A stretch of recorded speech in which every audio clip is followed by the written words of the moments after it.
And today we are going to replace a 2012 Toyota Sequoia steering wheel. It has seen better days. It is starting to decay from the UV light sitting here. It is, like I said, a 2012.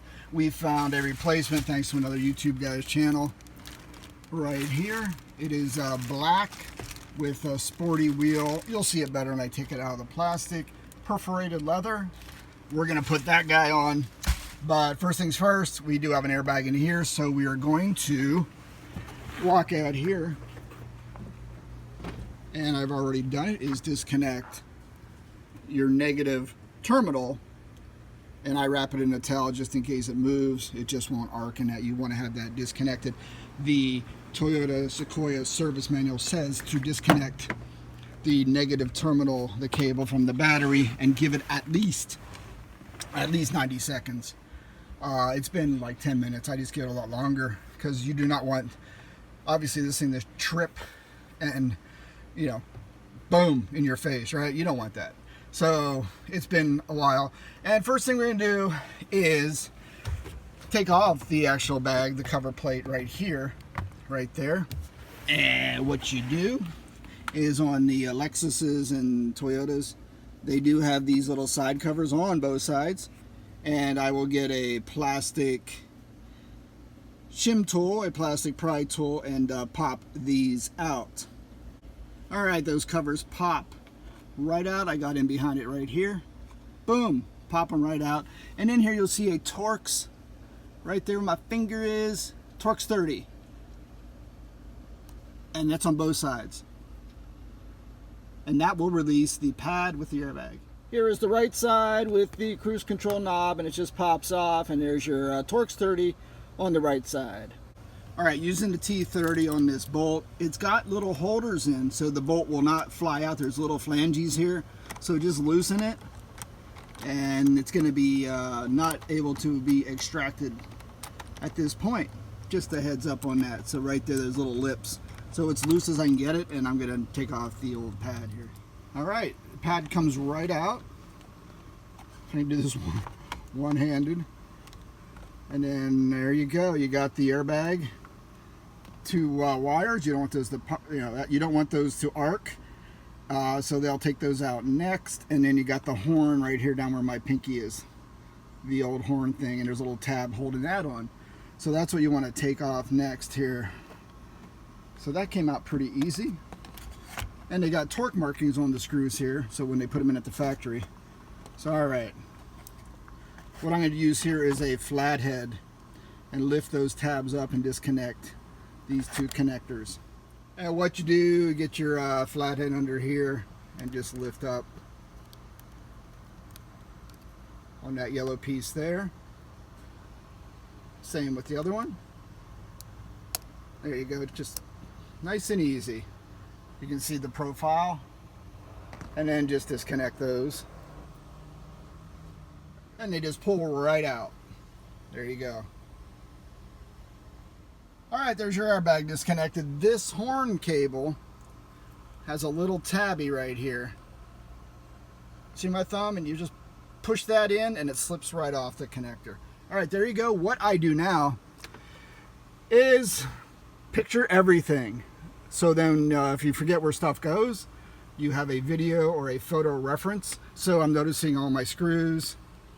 One, two, three, the harnesses. Here's the battery, here's the airbag.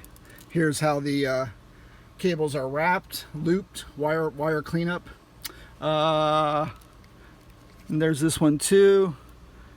And I'll just start taking these apart with a Phillips. Then when you get them all off, you can clean these things up. You want to reuse this back plastic piece. These controls, obviously, you got the cruise control right here being held in by these two screws. So just notice all this stuff, right?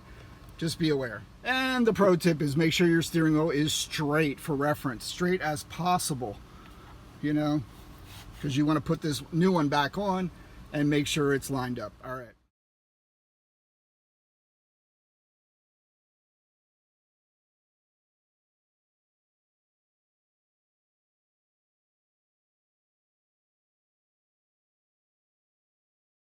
And I remove these plugs right here with the flathead, just push down, and these two pop out. Again, take photos of everything so you know where they go back. Now I can take the screws off, take these controls off, and keep moving. All right, these controls will just pull right out. They're being held in place by these 2 nubs. This is a guide pin. Don't break it like I just did. I had to glue it back. So here are these guide pins. 1, 2, just, I use that little plastic pry bar to kind of gently pop them off. All right. Now, here's what we got left. So where are we at now? We're going to remove the cruise control, those 2 screws, and then we're going to take off the bolt and get the wheel off. All right, let's get this cruise control out of here.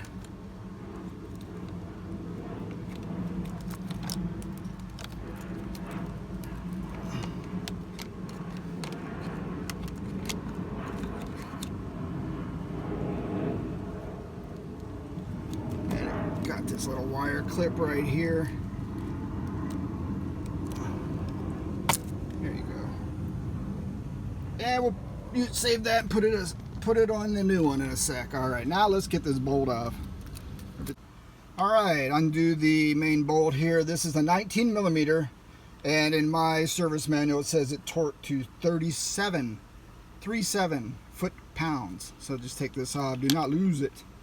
Now the fun part becomes getting this thing loose, okay? Just bang on it a couple times. And that's what I'll be doing, and we'll see if we can pull this puppy off.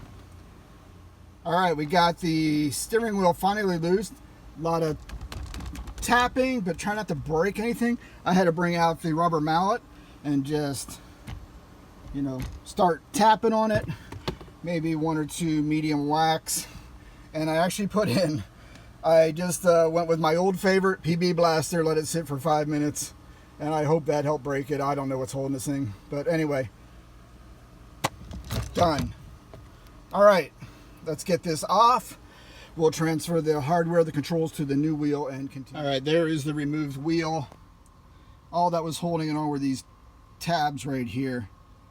Came right out. Do not lose your Torx bolts. They'll fall out of the little holders here. All right. All right, got the new wheel on, line it up, put the bolt on, and we'll torque it down. Make sure it's kind of lined up straight. And just put this on. And we are going to torque this too. It says 37 foot-pounds. All right, when putting the cruise control back, be mindful of the bolts. There's a little leader indicator right here, and then the cable routing, and then put the cable back in the bracket, and then it's going to go back into the harness right here. So just be mindful how it goes. That's why you always take pictures and videos, because you will forget. All right, let's go on with the main controls. All right, using the guide bars on these left and right controls, it'll feed right into those tabs. As I pointed out earlier, just gently go with these things because they are plastic. So they'll feed right into these tabs right up here. And then there's a tab right back there, a little rubber niplets, and then you can feed them right in. So just go gentle, make sure your wiring's routed, and then we'll plug this guy back into the old wiring harness right there. Make sure it clicks. Click. Click is good. Check your wiring. Now all we have to do is put in the airbag and the cover. All right, I'm putting the airbag back on. Just move it in and out a little bit like that while turning your Torx 30 until you feel it engage, and then just tighten her down. Yeah, so for some reason, lining this right Torx bolt up that connects the airbag was a pain. Just take your time. You got to find it because they got this plastic cover and you're just guessing if it's lined up. So just don't overstrip it or miss the hole, you know. I know, that's what she said. All right, we got it on, got the covers back on over the Torx bolts, and let's just remove the foamy foam. There we go, guys. Big difference. This is black, sport wheel, perforated leather. Actually feels really nice. Got it off eBay. I got it on sale, $229. It's a Taiwan place, and they ship to some guy in California who will ship it in the States. So for the price about $240, That's what this cost. But as you saw with my other one, here, where are we at here? Let's look at the other one. You know, it's just decaying. Everything is falling apart on it. It got so bad, all these particles are starting to fall. I said, all right, let's replace this. I did not want to get an OEM. I know I'm typically an OEM guy, but that was like 800 bucks or something. 600 to 800 bucks, I think. I said, no, let's just try this out. Since some other guy on YouTube put it on, I said, let's give it a shot. All right, so there you go. I'm going to probably, I don't know. I will put this on eBay and see if somebody wants it. All right, 2012 Toyota Sequoia. Oh my God, new steering wheel. That last torque bolt really irked me, but I got it. I didn't want to strip it or break anything. Just the secret I'm learning now is anything is take lots of pictures before you disassemble anything. Take lots of photos. So like I did for the stupid cruise control, I actually forgot where it went. I went, oh, where did the holes go? Which holes? Blah, blah, blah. And also lots of photos. Take your time. I did break the little tabby off, the guide tab off this controller. Super glued it. It's good. Stupid move on that part. And what else? Photos. Take your time and just double check your hardware. Make sure you got it all back in. And then test it out. Torque, torque, torque. I torqued the main bolt down like it said. And this is a limited model. It's got the cheap plastic gray inside. It's fine. This is a 2012. Had it original. It's got 125 on it. We don't put many miles on it because we live in a small town. And there you go. So let me know what you think. Hope this works out good. We'll give it a run for it, but I like it. I like it a lot. All right, take care.